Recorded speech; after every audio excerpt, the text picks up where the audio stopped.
and welcome to the Cloud Security Alliance's webinar series, CSA Cloud Bytes, where we explore the latest advancements and challenges in cloud computing. Today's webinar, sponsored by Flow Security, is titled GenAI and Data Security, Insights from the Forefront, and we are joined by Natia Golan, Chief Product Officer, Flow Security, Moran Ashkenazi, VP Security Engineering and CSO, JFrog, Christy Peel, Director of Security Engineering and Attack Surface Management, Staples. Just a few quick announcements before we begin. Please be aware that slides from this webinar will not be provided. However, a recording of today's session will be available shortly after its conclusion. Before you leave the webinar, please take a moment to fill out a brief survey located at the bottom of your screen. Your feedback is valuable to us and will help us improve future webinars. Now I will pass it off to our presenters to get us started. Thank you so much for the warm introduction. Hello, everyone. I'm very excited to be here. I'm Natia Golan, Chief Product Officer at Flow Security. And today in this webinar, which is basically part of our series of webinars regarding GenAI security and data security, joining me two prestigious leaders in the security industry. We have with us Emma Peel, Director of Security Engineering and Attack Surface Management from Staples, and Moran Ashkenazi, VP of Security Engineering and CISO from JFrog. I'm very excited to have you with me in this webinar, and I'm sure it's going to be quite the eye-opening for all the people joining us for the upcoming discussion. Would you like to introduce yourselves? Christy. Emma? Sure. So like Natia said, my name is Emma Peel, Director of Attack Surface Management here at Staples. I come from a long history in our industry of over close to 14 years of cybersecurity and relegated industries. So healthcare, financial systems. I've also done a large stint on professional services as well. So that's a little bit about me. Lauren? Hi, and thank you, Natia, for inviting us to that great webinar that we're going to investigate deeper. My name is Moran Ashkenazi, as you said, and I'm VP Security Engineering in JFrog, doing cybersecurity almost 25 years with so many different disciplines from product management. That's my second CISO role. It's very fascinating to touch within our generation, within GenAI, and it's going to be super interesting. So can't wait. Happy you're with us. I think it's worth mentioning for the audience that basically the reason that I really wanted both of you on this webinar is that we quite go the long way. Like we've been discussing about Gen AI and specifically not only in regards to data security for a long time now, and this become a quite the hot topic recently. And I probably do not need to say that, but worth mentioning. And I think there are a lot of questions around it. And what are the best practices? And from my experience, many of the individuals and other leaders even within the industry are really keen to hear how they should tackle it within their organization. What are the challenges? What are the best practices? Who should be, managing this new topic within the organization? And especially for actually not, I wanted to say especially for enterprises, but then I thought, no, it's a concern both for big organizations, but also for small ones. And I really think that both insights from both of you is going to be quite eye-opening. So before we kind of delve into a lot of the details, I want to start by kind of an open question, and I think I will direct it specifically to Emma. How GenAI, from your perspective, before we delve into how it impacts specifically security, let's talk about GenAI itself. So do you use it yourself? Is it something that personally, personally? yes. So I do use generative AI tools personally in my life, both I would say professionally, but not necessarily in what I would say as cybersecurity professionally. So I use generative AI specifically around writing and enhancing writing of certain just pieces of emails, or even if I need to talk to someone and I need to sound very, very professional, I kind of use it as my personal editor. So that's one of the areas that I use it. Another area that I use it, I'm a huge fan of where I can find any sort of quick win in my personal life, if that's a generative AI technique that I can do, like, hey mom, I'm going to quickly make a text message reminding you every Thursday of just like, I'm still alive, right? Please send this out to me. I'm that kind of, I'm a little bit techy in my personal life, so I still keep poking and playing in technology, and I find what I would consider useless points of AI just because I want to play with it a bit. Moran, what do you think about that? In terms I of have to admit that it's totally changed my Google search. I just replaced my Google search in my personal life and my professional life as well. I'm always find myself, because I need to consume a lot of data, a lot of articles. I need to read many, materials and fast and evaluate them, compare between them, make a conclusion, and prepare with the statements, and move forward. And I find it as an accelerator of data. So if I used to Google for information, it totally replaced that, and I want to shrink it, and I want to make more efficient, and I want it to be, summarize articles and everything. So it's definitely, even if when it comes, totally personal issues and hobbies that I love, and investment and stock analysis and stuff. So it gets so many data, and it's very easy to consume. And even with my kids, I can tell you that they're using it. It's like it's their Google search. So yeah, totally voting for that and use it and enjoy it. I think I completely agree with both of you. I think same here, by the way, with kids. My oldest one is 7, and I already taught him about the fact that there is something that is called, OpenAI and so forth. So it is revolutionizing not only our work, it's revolutionizing our day-to-day, our hobbies, our professionalism, the type of information that we consume. And I think that since it's impacting our day-to-day, our personal day-to-day, we could only assume the amount of impact it's going to have on our professional life, and specifically about how organizations are using that in their day-to-day work to accelerate a lot of the internal processes. And that is why this webinar, but in a bigger scope, we're having this conversation. And that kind of directly brings me to my second question. And this one I want to kind of ask both of you. There is this, in one of our, Gartner's latest reports, there was a mentioning that specifically the report was on GenAI. And the statement was that business will embrace generative AI regardless of security. Now, when I read it, it was like, oh, wow, that's a big statement. And I think I would like to address kind of both of you the question of how you, as the leaders of security within your organization, feel when you read that. Moran, you can Yeah, I'll start. Yeah. I think that, although the statement is like negative, I can definitely understand that, and I'll explain. If you would ask me, do you think we should use and connect the company's network to the internet 30 years ago?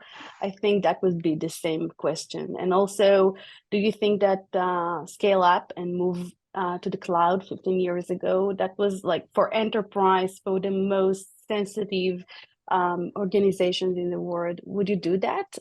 It was totally doubtable. And it's same goes here. I think that it's a revolution, with or without security. I can understand that, because I think that a healthy and enhanced and efficient organization totally deserve to move forward. And although there is a constant tug to war between technology, innovation, and security, we totally need to find the right solutions that will be able to do that and move forward. And I think that AI is super exciting. And although it contains a lot of new risks that we didn't see before, like new security attacks in the model, and maybe we will talk about it later. But it's all about sharing the data and what's going to happen with it. So I totally understand that statement, and I want to take it to the positive way, because also as a security persona, that manage security department, that they're super thrilled to use AI for security operation and security investigations and incident response and enhance that, accelerate that. So you can definitely see it in another chair, another position, and understand the rush to do that and move forward fast. Because an organization that won't adapt it and won't move forward will die. So that's my point of view, and I looked at that as a positive thing to move us forward. Emma, I what do you think think about that? I think the quote's interesting because if I were to change out just the words generative AI to something else that is novel, as in, to your point, Moran, 30 years ago going to the cloud, right? I think that Gartner would have said the same thing, right? So I Yeah. don't think that it's I don't think it is a novel statement by Gartner alone, but then I would go insert any new evolving technology here, and it doesn't matter what it is, the business is going to go on to it regardless if security wants it or not. That's kind of the blight of being in our industry, because the business is going to business regardless if it's secure or not, and you have that delicate balance of managing risk and managing the posture of your organization. So there's that. I'm like, oh, I read that originally. I was like, well, that's a little clickbaity, but it's also necessarily true for insert any other new shiny proper noun in that statement. What is slightly different, say if I go with cloud 15, 20 years ago, or internet facing 30, 35 years ago, right, to generative AI now, it's a bit harder to detect and put in compensating controls in place. Part of that is that original statement of all businesses are aggressively going to it, right? So all of your business tools, security tools, everyone's throwing generative AI as a selling point within their tools, which, coming from healthcare and regulated industries, is a nightmare. If you are in a regulated industry, the integrity, CIA principle, the integrity of your data is one of the highest measures. If you come from life sciences in particular, it's pretty much an evidence chain of you have to show everything and checks and balances all the way, because what that company is doing is making drugs that can go into humans and have adverse effects, right? So exactly, integrity of data has to be almost above reproach, both legal and secure and research level. And so I think that I would have maybe not necessarily as positive and warm welcoming as Moran if I was still in that industry, because of the industry that I was in. But I do see it there. The horse has left the proverbial barn with businesses embracing generative AI, and it has left both security regulators, lawmakers in the dust on the adoption of it. And so while we're in the heyday, and right now is probably the worst time that generative AI will ever be, at its absolute worst is right now, because it's just evolving. I do see in the next few years, regulators, lawyers, policymakers, industries catching up and then pulling the reins back, causing more work on us trying to figure out that evidence chain of integrity. It's already started. Yep, EU in particular, yeah. I think without practices. I agree. Yeah. I think it kind of brings me to, I was about to ask that my next question actually later on, but you kind of already of touched that. So I think I want to keep that kind of momentum and maybe ask you again, both of you, in terms of how the board or your board of management, and how even you're both, executives, but you're CEOs of the company and the entire C-level of the company, how they view this new concern and approach, and what are their concerns, how they see it, and how does that impact you in terms of what you need to do eventually in your day-to-day? I can divide my answer into three Go. different pillars. First, let's talk about business initiatives, okay? Or it's definitely a time to do business with GenAI and use it as a growth mechanism for the organization. And in JFrog specifically, we're a technology company, binary driven, and we promote ML ops in the company's CI/CD. So it's definitely revolution and business impact that we can do moving forward. And that's something that is super interesting. The board, we already promote that back in September. And it's something that the board is tracking and wanting to make sure that the business is working great. That's the obstacles, you know. For us, we need to drive fast. We know that that's the business target, and I want to make sure that we do it right, we do it within the right regulation, within keep the sensitive data secure and authenticity of the data. Make sure that we are partnering with the right solutions to drive that. Select them from the CIO perspective, from the CISO perspective, even from the product and R&D, to make sure that they're selecting the right models, they're building the right infrastructure for MLOps and machine learning and LLMs. So we have several disciplines in that, like the business growth and the opportunities it brings. And the same goes, let's do it safe, let's do it within the right way to do things. So both things are measured and of course shared within the board in a regular quarterly basis. The risks, how we mitigate them, and the business growth. So that's from my point of view. And of course, it's super interesting.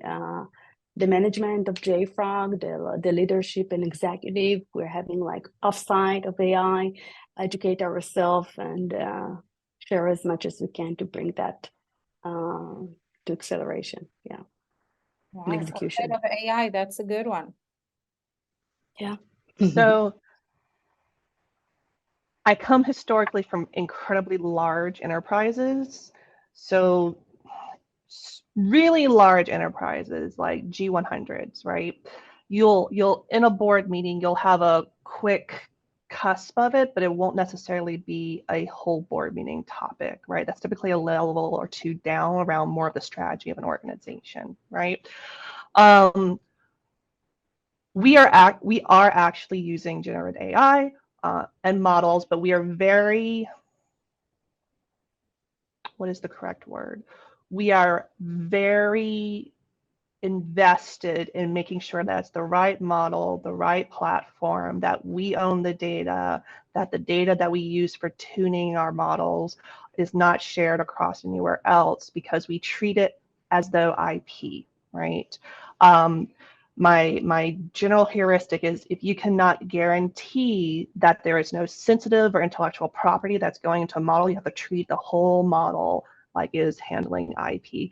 And it's my throwback to handling healthcare information. If I'm creating a data lake, I can't guarantee that there's a single nugget of healthcare information in there.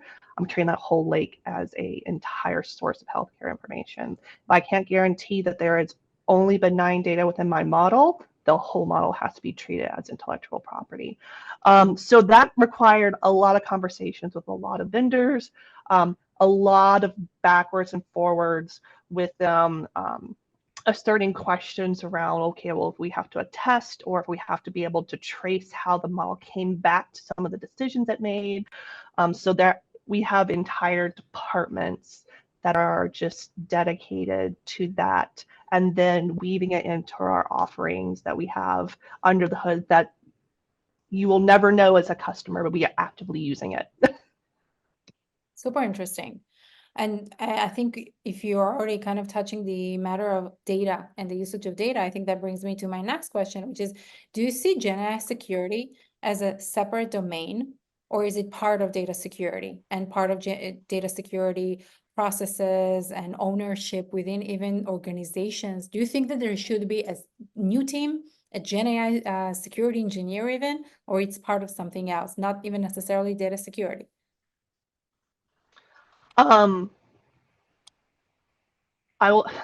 the quip that came to my head, it's the redhead stepchild because I am a redhead.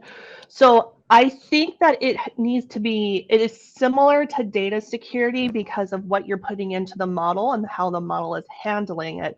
But there are very different disciplines when it comes to generalized data security and knowing exactly how like natural learning models work, heuristics engines, and so forth. So I think that you're going to need to have someone who has the discipline and understanding of generative AI techniques and what it means on data.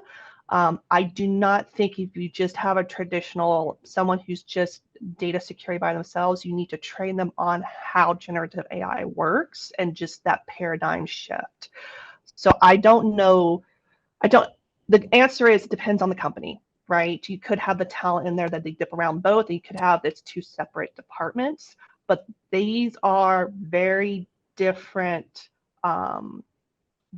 paradigms of thought and knowledge expertise that I would say they have great synergies and some overlaps, but they are distinctly different in the nuance of it.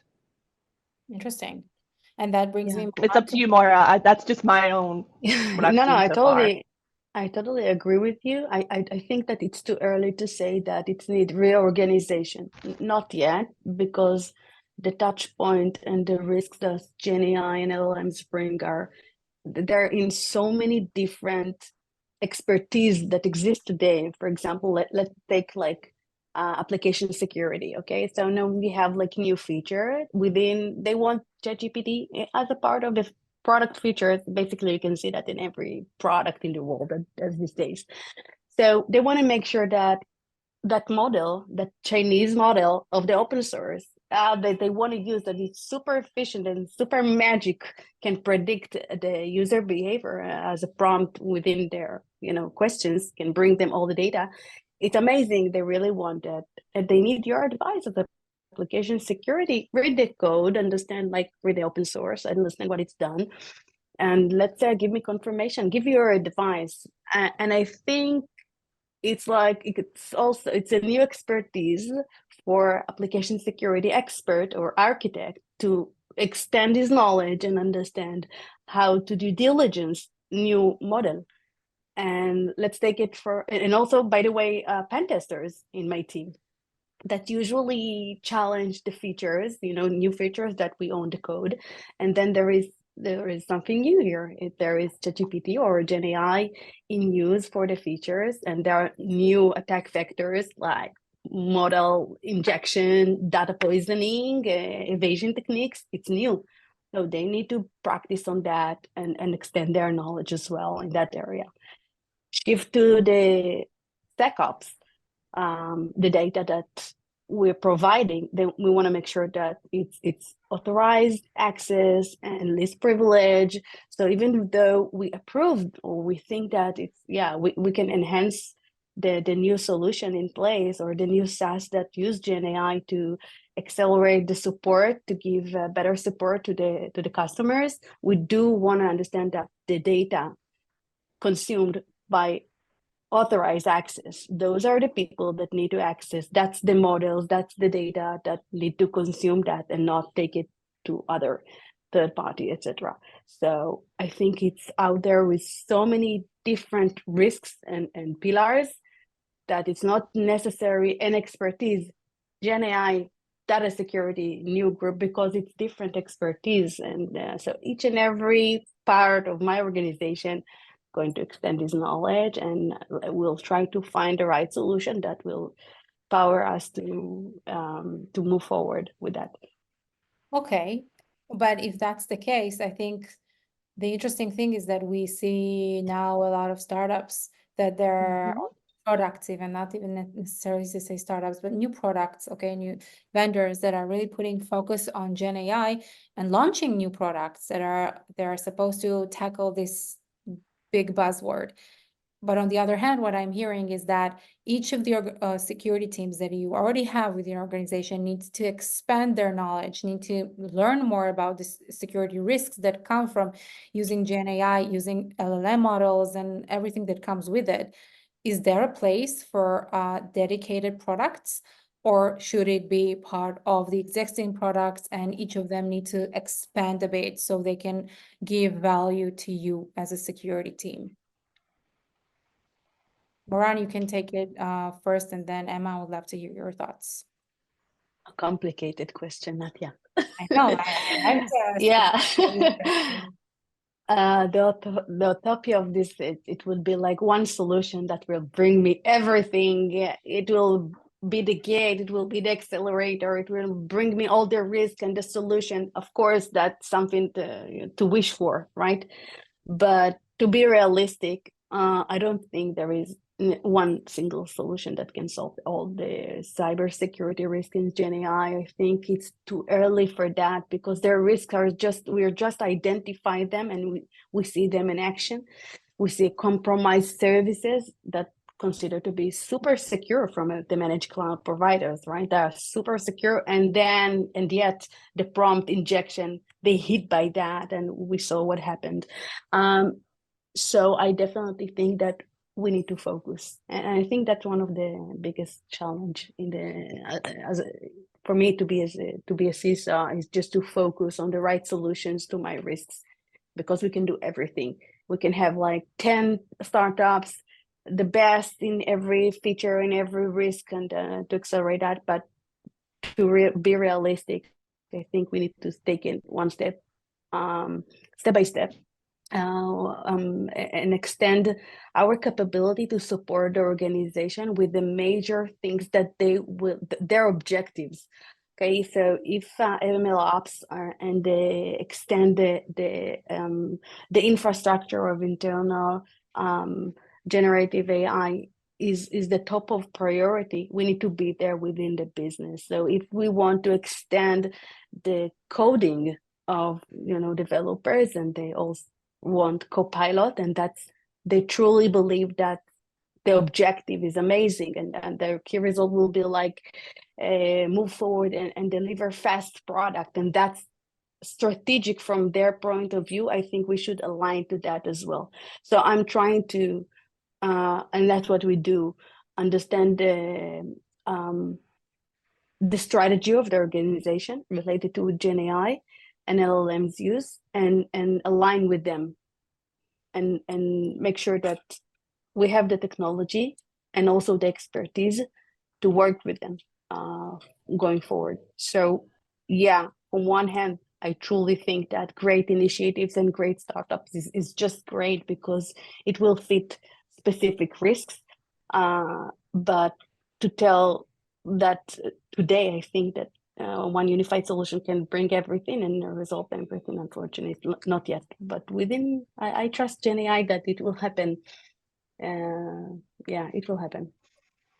Like in cloud security. Yeah.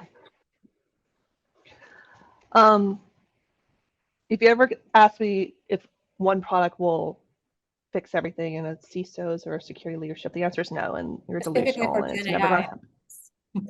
Yeah, insert buzzword here. Now, let's be clear. Security has been on the AI train for at least 5 years, and it was only when ChatGPT came out and GenAI and the rest of the world saw it. That was the one time that security was on the buzzword train a little bit earlier than everyone else. Here's the fun part, right? There's never going to be one solution, one thing that fixes everything, or it's going to be the one tool, and I'm going to put generative AI as a tool in that bucket that's going to, fix your world as a CISO. What I do see, and it's a little bit nightmare fuel, is all the existing toolkits adopting very different models of generative AI within their tool set. And that's becoming more and more risky for me, specifically as a leadership that owns a portfolio of tools and compensating controls. So I'm seeing it's two-sided. Yay, thank you for adopting generative AI. Now I have a whole host of other due diligence questions that I have to ask you. now, Right. because now you're dealing with sensitive data. I'm going to just poke on the EDR space in particular, right? You have data around my endpoints in the EDR space, and now you're putting it into a model. Let's have a conversation, because you have possibly PCI, possibly GXP, possibly regulatory information because you have access to my endpoint, and you're putting it into a model that I, the customer, don't have control over. I don't know if you, provider or tool owner or vendor, have the correct controls in place for my industry or not. So I foresee a lot more changes coming to third-party risk management, software supply chain attacks. I see a lot of poisoning of wells of data models coming into place very, very soon. If I wanted to be malicious, I would start poisoning wells right now. Similarly, because it's so easy to turn a data lake into a data swamp, you can quickly turn a really good tuned model into just something that is not very good for an organization. I also see, and these are conversations that I've had with generative AI vendors in general, right?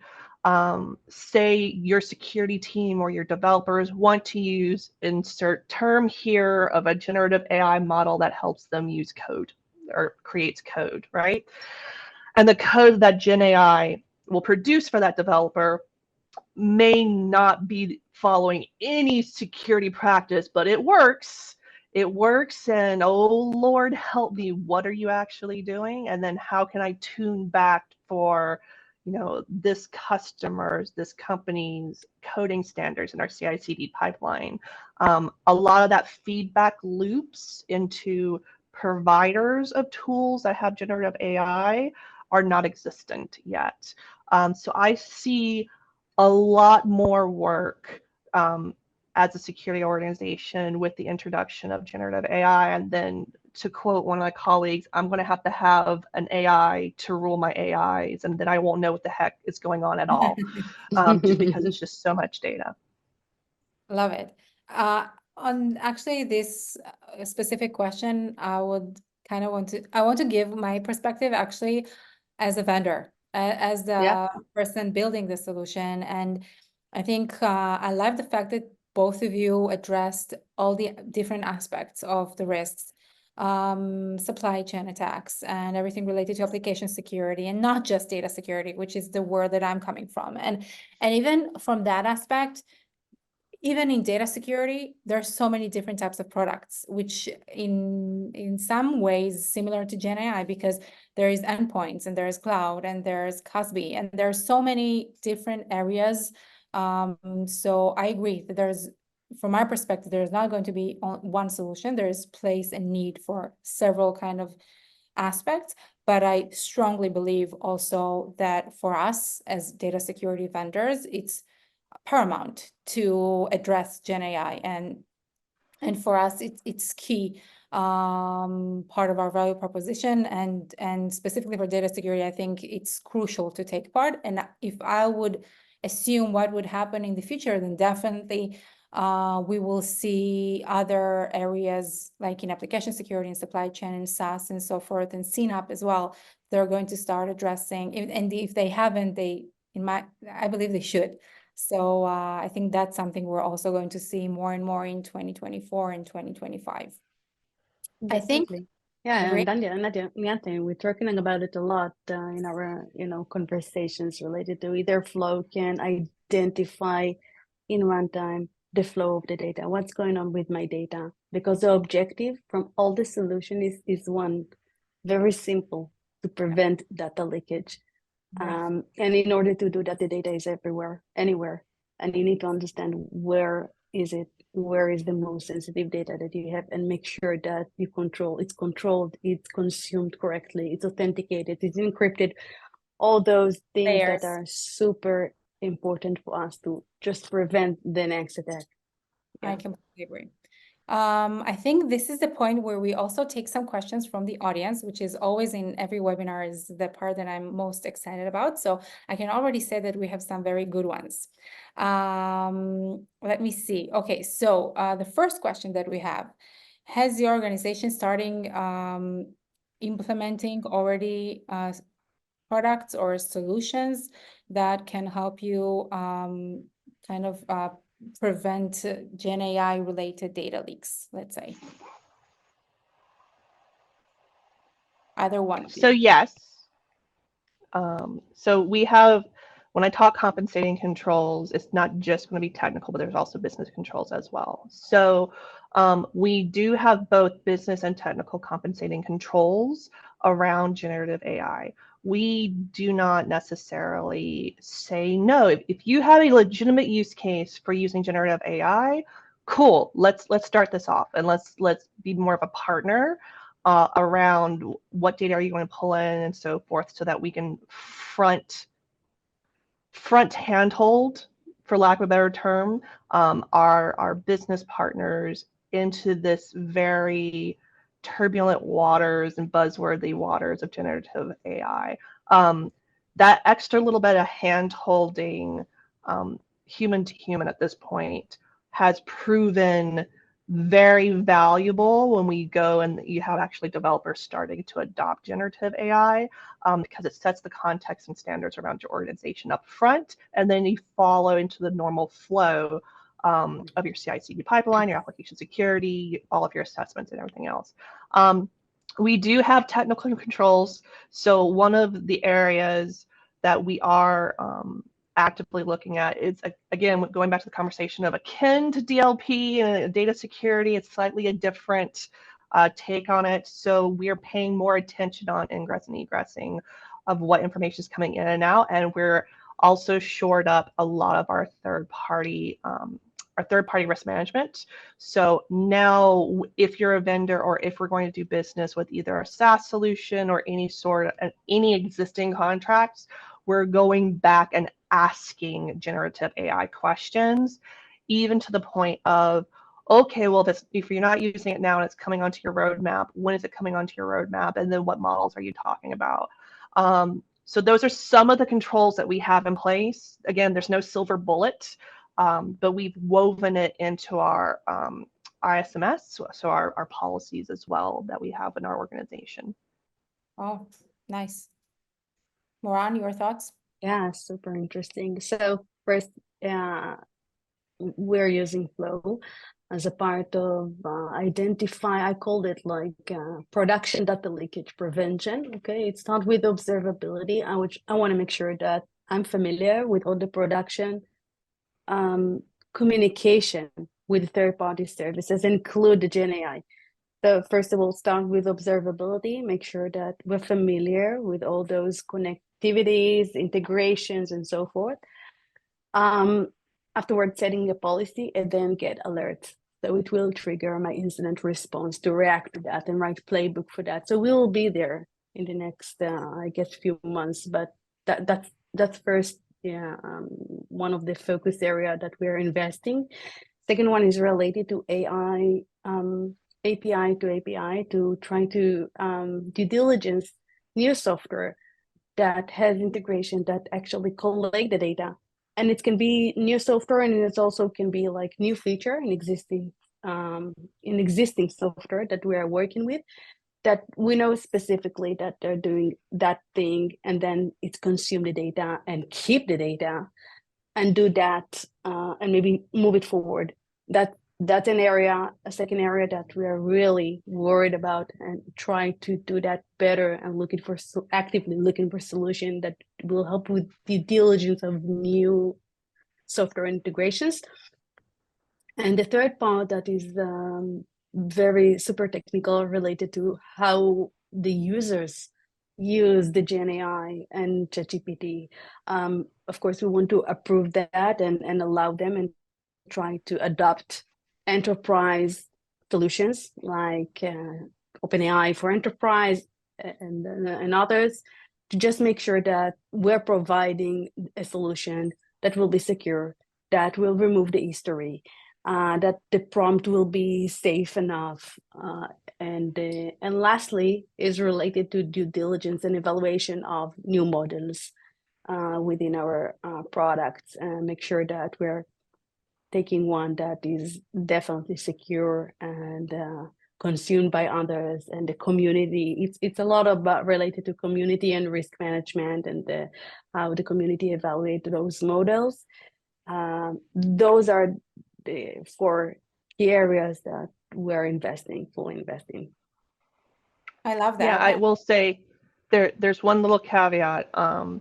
We don't necessarily block all generative AI for like just the layman user who has a laptop within our organization, but we monitor with our existing security tooling who's going out to what, and then proactively evaluating, oh wait, if there's a trend here, people are actually going to use Model A, Model B, right? We'll assess it and either green light or not. And by not is, all right, now we have to unfortunately block it and then inform our users. Generally, these are the approved models for our organization.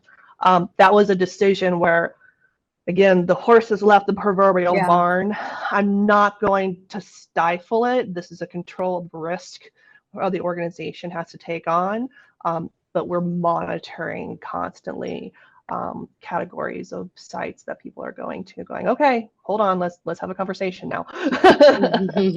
And think about how amazing it would be if those solutions that control and monitor and control will suggest like the horizon. This is the north. Go take that model. That is, take this one. It's approved. Or if you want to use ChatGPT, move and suggest I will redirect you over here now. enterprise ChatGPT and just align with the organization and serve the right way to do that, and instead of blocking. It's always a challenge in our world, in our current solution. It's like visibility, monitor, and control, but I'm looking for a solution that will suggest and will enable in a way.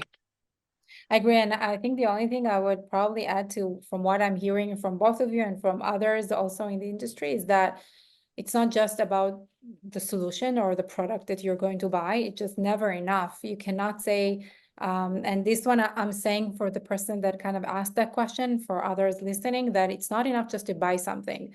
You need to have the right processes within the organization, and you need to have, once you buy something, you need to have partners on the other side that are going to work with you to make sure that you're implementing the right product and to answer those things. So I think GenAI, like any other product or any other problem or concern, is something new that even more requires kind of the right processes and the right thinking around the solution you're going to buy, because it's new and there are a lot of uncertainties, and you need to find the right partner kind of to work with you in those uncertainties.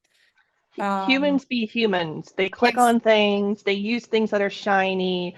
Generative AI written by humans, and humans are fallible. They're the least common denominator, and I have to work off of that least common denominator, either educating, working with, because humans be humans. I agree. Definitely. Even with the GenAI era, humans will be humans. And I think that we have time for probably one more question from the audience. Okay, this is more something related to the future. So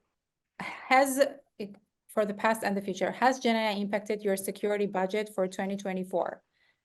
I think this is, if I would assume, this is also coming from a fellow security leader that is kind of wondering, how am I, as a director, as a CISO, as a VP, how should I address GenAI within building my roadmap for 2024? Either one. Yes, it has affected my budget. I would say in not necessarily a good way. Let's be clear, 2023 and 2024 are very, very tight years just on an economic level, and security budgets are taking hits. Now, compound that with an exponential growth in attack surface that's presented by generative AI, and now my cost for every single pound, euro, dollar for my security budget, I needed to work 3 to 4 times more than what I actually have. So succinctly, everyone's getting less budget, whether they like it or not. Tools are going up, because they're introducing generative AI and they're passing the cost off those compute cycles of those models to you, Exactly. and they're increasing more risk. So yes, for better or for worse. I totally agree with you. And let's go back to the questions before, when I explained that I'm really aligned with the organizational business. And that's exactly the key for all the executives that need to support Gen AI. First, understand what is the strategy of the company, what are the objectives, what they're going to invest in Gen AI, why they use Gen AI to accelerate the product with Copilot, what they're going to do in 2024. And it's a lot of, think and conversation. It's open discussion. It's always something that I super appreciate in our company, that it's an open door. We'll always communicate our roadmap. It's something that you can consume. You can of course suggest new features and align with that. So once I understand the roadmap, the business roadmap, I can align and suggest my service in that area. And to provide that service, I need technology, and of course it influences the budget. So it's not just because it's the hot new guy and it's super cool to have Gen AI solution. There are so many out there to be focused and aligned, so you can justify that budget within, comply with the risk, apply with the company strategy. And in my opinion, that's the right way to do that.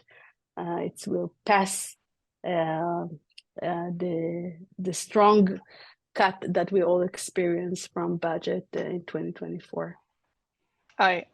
You said the word Copilot. I was being so agnostic, but I'll just go there. On that particular platform in general, it is relatively cheap and easy to use Copilot depending on what licenses that you have. Right. But to secure it is a whole other set of licenses that you need to bring up point blank to your organizations and head of your organizations, because that's the point. To use it really, really relatively cheap, right? To secure it, it may not be as comparably cheap. Exactly. And that's exactly what I think, that sync and alignment is that's the secret sauce. Because if it's cool and they would do that anyway, it's one thing. But if you want to look at risk management and decide, we're using it as a company, and that's a decision of the CTO and the executive, that's what we're willing to achieve this year. That's what we want to use. We truly believe that it will extend our ability to deliver fast software. If that's the case, let's do it secure, and there is a budget aligned with that, and it makes sense. It's exactly like budget extension of SSO like a couple of years ago, right? It was very cheap to purchase SaaS, but if you want single sign-on and SAM authentication, hold on, that's an enterprise plus cost, right? And that's the same. It's the same, because we care about the data. We want to encrypt it. We want it to be isolated. We don't want the model to be trained and that's the source code, right? We want to keep the history and remark it. So that's the case. That's exactly that's a great example. Very, very long conversations I've had with that particular vendor. Interesting. Let's share notes afterward. Keep that at that. I think lastly, I would say, is there anything about this topic that either of you would like to share to the audience that maybe we did not cover? Something that you feel super strongly that you want to say, and maybe I did not ask in this set of questions? I would say that I looked at it and I think that for all the security experts out there that are listening to us, be humbled, please, with that topic. We don't know anything yet. It's super complicated and it will evolve. We don't even can predict the evaluation of it. So be humble, take one step at a time, understand the risk, and try to align with that and provide solutions for the company. Don't say that it's privacy issue, it's legal and privacy issue. Also try to think how you can serve the business, serve the company, look for the right solution that will be able to adapt it, but in a secure way, one step at a time. Don't go out there and do everything, and don't do that. One step at a time, and be very humble with that. It's new, it's advanced, and we will learn, and we will need to educate our teams as well. Loved it. I mean, it's we have to evolve as an industry anyway, and everyone should be used to that, right? So it goes back to trust but verify, right? Go back. The thing about cybersecurity and security in general is that if you're stagnant in your skills, any of it, you're left behind. And this is just going to make that velocity of being left behind even more pronounced. So don't necessarily resist this evolution, but definitely take that pragmatic practice that's ingrained in you if you're in this industry of trust but verify, ask the questions, figure out how it works. We are an industry of liking to take things apart to see how things work, right? Do that here, because the more that we as an industry are collectively aware and understanding of how things, the more we can break them, and the securer everyone in our ecosystem is going forward. Wow, I love that, both of you. What you said, be humble but keep on moving, basically. Always. I love it. I think that's the right way to kind of close out this webinar. I really want to thank both of you. I knew it was going to be interesting, but it was even more interesting than I thought. Both of you brought a lot of insights, things that, we've been having a lot of conversations in many ways, but even now, like, there were things that I heard from you that really put things into a very unique perspective. So thank you so much. And I hope we'll have another one on another topic. Thank you so much, Natia. Thank you. Emma. It's been a pleasure. Thanks. Thank you, Moran. Thank you, Natia. Thank you to our presenters for presenting, and thank you to our participants for joining us today. If you have further questions or would like to continue the discussion, please contact us at events@cloudsecurityalliance.org. We value your feedback and look forward to hearing from you. Thank you for attending today's webinar, and have a wonderful day.